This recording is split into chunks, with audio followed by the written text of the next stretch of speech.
Kita mau bahas soal yang lagi marak, ini maraknya begal di Kota Makassar. Dan saat ini saya sudah bersama dengan narasumber saya, Dr. Sawedi Muhammad, SOS MSc yang merupakan sosiolog Universitas Hasanuddin. Assalamualaikum warahmatullahi wabarakatuh, Bang Sawedi. Apa kabar sore hari ini? Waalaikumsalam warahmatullahi wabarakatuh. Alhamdulillah, kabar baik. Alhamdulillah. Gimana kabarnya? Alhamdulillah, Bang. Baik juga. Kita mau tanya juga ini soal aksi begal di Kota Makassar. Sempat kan kemarin Makassar nggak aman gitu, terus kemudian aman. Nah sekarang ini muncul lagi aksi-aksi begal. Dari sisi sosiolog, menurut Anda sendiri sebagai seorang sosiolog, apa sih yang menjadi faktor-faktor pemicu kemudian munculnya lagi begal di Kota Makassar ini? Saya pikir fenomena begal ini kan fenomena kekerasan ya. Yang mayoritas pelakunya kalau kita lihat secara statistik itu adalah anak-anak muda tanggung yang berusia 10 tahun sampai 16 tahun, bahkan ada di bawah 10 tahun. Saya pikir ini fenomena sosial yang harus ditangani secara serius. Karena faktornya saya kira ini tidak tunggal. Ini saling berkaitan antara faktor sosial, kemudian faktor ekonomi, kemudian juga kaitan dengan faktor psikologis, dan saya pikir juga ini ada hubungannya dengan COVID-19. Jadi ini sangat kompleks sebenarnya. Kenapa Bang Sawedi mengatakan bahwa ini ada hubungannya dengan COVID-19, Bang?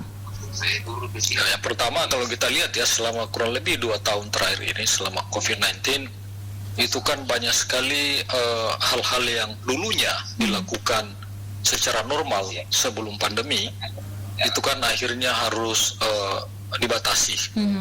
Misalnya orang kehilangan pekerjaan, kemudian orang yang terpaksa working from home, kemudian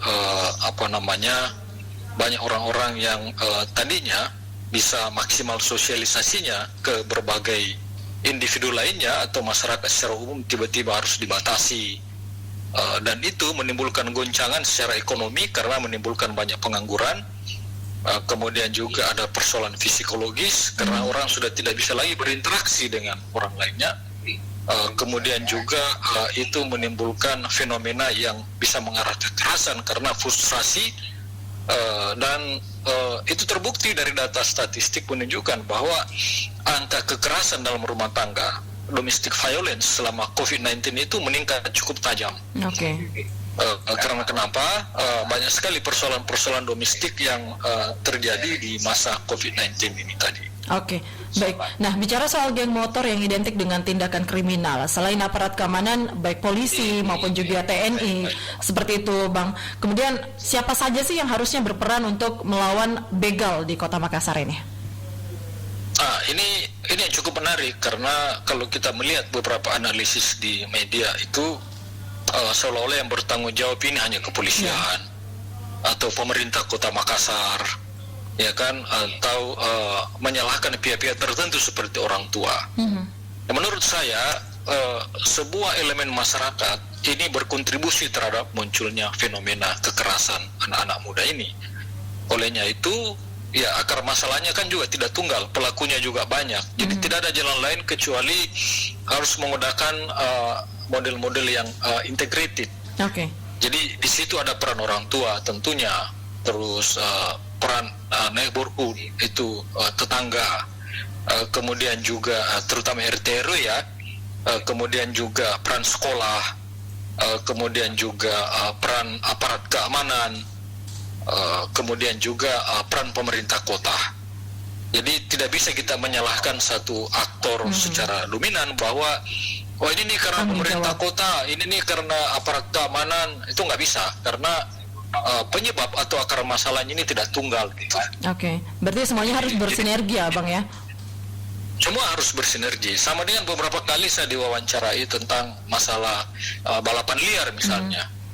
Ya, kalau pemerintah kota hanya melakukan hal-hal yang secara soliter dan eksklusif, tidak melibatkan aparat keamanan, tidak melibatkan masyarakat, tidak melibatkan RT RW, tidak melibatkan tokoh-tokoh agama, tokoh-tokoh masyarakat, itu kebijakan apapun yang dilakukan hanya akan mengobati simptomnya saja, gejalanya saja, akar masalahnya tidak akan pernah terselesaikan. Dan terbuktikan berkali-kali saya katakan bahwa kalau Pak Wali Kota ingin menyelesaikan persoalan balapan liar, tolong libatkan begitu banyak stakeholder sebenarnya yang berkepentingan untuk membantu Pak Wali Kota menyelesaikan ini. Oke. Nah, kemarin kan sempat diadakan lari lantang pagi. Iya. Kemudian juga balapan di tempat tertentu di malam hari. Nah, tapi sesudah itu ya muncul lagi fenomena-fenomena kekerasan. Jadi tidak ada solusi instan terhadap persoalan yang terjadi sudah begitu lama dan sudah sangat kompleks sekali. Jangan bermimpi ada solusi instan terhadap persoalan yang sudah menahun bertahun-tahun dan penyebabnya sangat kompleks gitu loh. Baik, nah ini kembali lagi soal maraknya begal di Kota Makassar. Rata-rata kasus begal ini kan berusia belasan tahun ya Bang. Dan kalau dari kacamata sosiolog sendiri, apakah memang usia tersebut adalah usia yang rentan dengan tindakan ataupun ajakan untuk melakukan aksi kriminal gitu? Ya, usia belasan tahun itu kan usia yang relatif gampang berubah. Dalam artian bahwa begitu ada masukan, indoktrinasi apalagi, kemudian juga pengaruh-pengaruh negatif, itu mereka gampang meniru. Jadi era yang disebut dengan era mimikri, era yang gampang mengkopi sesuatu yang baru yang mereka lihat, kemudian dipengaruhi, itu gampang sekali mereka lakukan itu. Olehnya itu saya pikir ya yang paling bertanggung jawab sebenarnya secara psikologis dalam konteks ini adalah orang tua. Dalam hal ini institusi rumah tangga merupakan penopang utama, di mana peran orang tua, ibu dan bapak, kemudian kakak dan adik dalam sebuah keluarga bati itu penting sekali. Nah, saya pikir ini harus diperkuat institusi ini. Nah, negara tentu saja tidak bisa melakukan intervensi secara langsung atau masif, tetapi paling tidak secara struktural pemerintah kan bisa mengambil kebijakan. Misalnya ada insentif terhadap pengangguran, kemudian melakukan pelatihan-pelatihan terhadap orang-orang yang memiliki skill yang sangat lemah untuk bersaing di dunia industri. Kemudian ada subsidi di masa pandemi COVID secara berkeadilan ya. Kemudian juga ada pembinaan-pembinaan yang bisa dilakukan melalui RT RW dan lain sebagainya. Artinya bukan justru melakukan langkah-langkah yang kontraproduktif. Ini pemerintah harus paham ini. Dan misalnya kalau kita lihat misalnya di Kota Makassar sampai hari ini institusi yang paling basic misalnya di level komunitas, misalnya RT RW itu kan belum tuntas sampai hari ini. Jadi banyak sekali masalah-masalah di situ, padahal peran RT RW ini sangat penting sekali, luar biasa sekali dalam melakukan pembinaan terhadap anak-anak muda, di mana aspek-aspek kegiatan sosial kemasyarakatan, solidaritas, welas asih, kemudian gotong royong, itu bisa dibangun di level yang paling basic itu. Jadi di akar rumput gitu Bang ya? Yaitu RT RW. Nah ini faktor sosiologi apa sih yang membuat anak-anak remaja ini akhirnya bertindak brutal dan dikatakan bengis, karena bahkan sampai ada yang kasus pembunuhan Bang, korbannya ini terbunuh akibat begal yang dilakukan oleh para remaja ini. Ini yang sangat berbahaya, karena kenapa? Bahwa seolah itu apa yang dilakukan itu dianggap sesuatu yang top, sesuatu yang mereka bisa menobatkan dirinya sebagai hero, sebagai puncak dari keberanian, puncak dari keperkasaan, puncak dari kekuasaan. Dan ini yang sangat berbahaya, ini harus ditepis.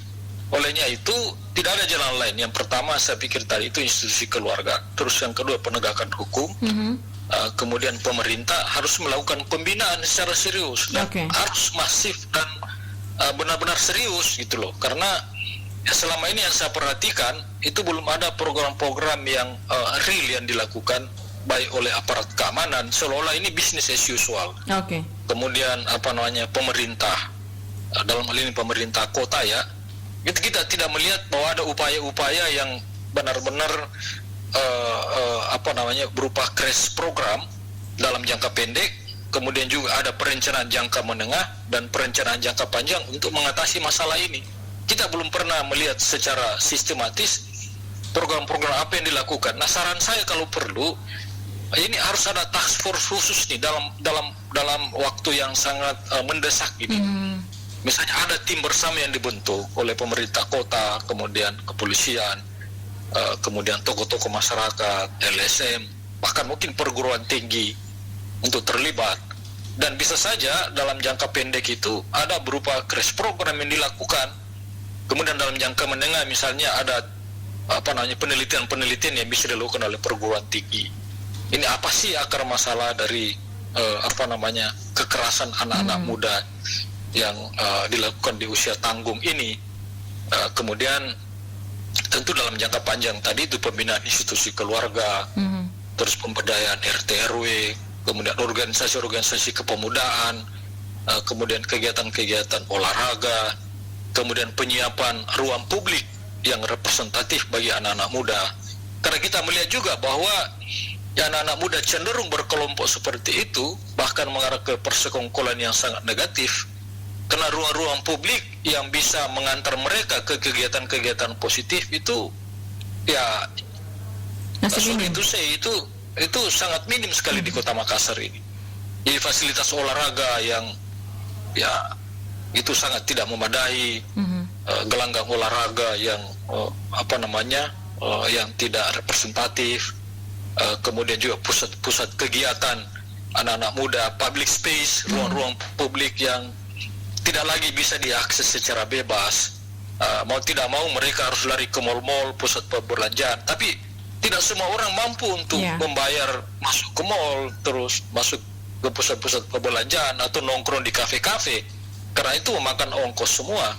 Jadi mau tidak mau, karena mereka tidak berdaya, tidak punya ini apa-apa ya, karena sekedar informasi bahwa tidak semua mereka ini kan memiliki motor sendiri, bahkan ada yang ikut-ikutan aja kan, dibonceng oleh temannya, atau bahkan mungkin pinjam motor tetangganya atau apa segala macam, dan itu dilakukan sebagai wujud pelampiasan. Karena itu sudah frustrasi dengan kondisi keluarganya, kondisi tetangga, kondisi sekolah dan lain sebagainya. Berarti begal ini bisa jadi karena mereka ini kurangnya difasilitasi, aktualisasi diri mereka ini kurang ya dari pemerintah Kota Makassar menurut Bang Sawedi sendiri. Itu salah satu. Itu salah satu aja dari begitu banyak faktor ya yang saling kait mengait. Olehnya itu saya pikir ya tidak ada solusi tunggal terhadap persoalan ini, dan tidak ada satu orang pun yang bisa mengklaim mampu menyelesaikan itu secara sendiri. Makanya ya butuh keterlibatan berbagai elemen masyarakat. Yang saya pikir ini banyak yang peduli dengan kondisi kota, tetapi tidak tahu harus berpartisipasi seperti apa. Olehnya itu saya pikir ini adalah tanggung jawab pemerintah kota lah untuk memfasilitasi itu. Ajak berdialog seluruh stakeholder, ajak media, LSM, tokoh-tokoh pemuda, tokoh-tokoh agama. Kalau perlu rancang program bersama, termasuk juga dengan pihak kepolisian terutama ya tentunya, untuk memikirkan bersama ini masalah kota ini. Kota ini milik kita bersama loh. Jangan ada yang merasa geeran bahwa mereka yang memiliki kota, mereka punya otoritas tunggal terhadap apapun yang dilakukan terhadap kota. Ini Makassar ini harus menjadi kota yang inklusif. Jadi begitu banyak orang yang peduli terhadap kota. Jadi mestinya ada ruang yang terbuka lebar untuk itu gitu. Baik. Sangat lengkap penjelasan dari Dr. Sawedi Muhammad SOS MSc, sosiolog Universitas Hasanuddin soal maraknya begal di Kota Makassar. Mudah-mudahan ini cepat diselesaikan oleh pemerintah Kota Makassar, bisa mengajak turut serta juga masyarakat ya, Bang Sawedi, untuk ikut serta dalam tentunya memerangi maraknya begal di Kota Makassar. Celebes People, terima kasih sekali lagi untuk Dr. Sawedi Muhammad SOS MSc, sosiolog Universitas Hasanuddin, untuk waktunya di sore hari ini. Semoga nanti kita bisa berbincang-bincang kembali, Bang, soal mungkin masalah-masalah sosial yang lain yang ada di Kota Makassar.